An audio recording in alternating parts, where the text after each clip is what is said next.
An unresponsive Mac drive is incredibly frustrating.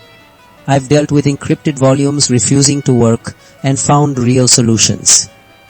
Today, I'm sharing proven strategies to get your Mac operating smoothly again, especially if you're experiencing the Fix Encrypted Mac OS Extended Volume Drive Not Working error.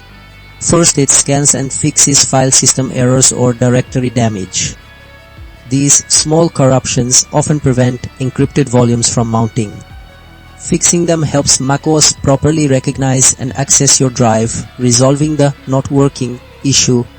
Next, the encryption layer itself can cause issues, maybe with the key.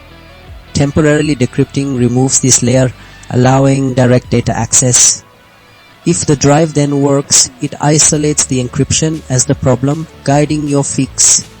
Then, macOS updates often contain vital bug fixes and compatibility improvements. Older OS versions might have bugs affecting encrypted volumes. Updating ensures your system has the latest patches, resolving software conflicts, making your drive unresponsive. Finally, terminal commands offer a deeper direct disk management. If graphical tools fail, the SCTL repair volume forces a stronger repair of the file system and indexing.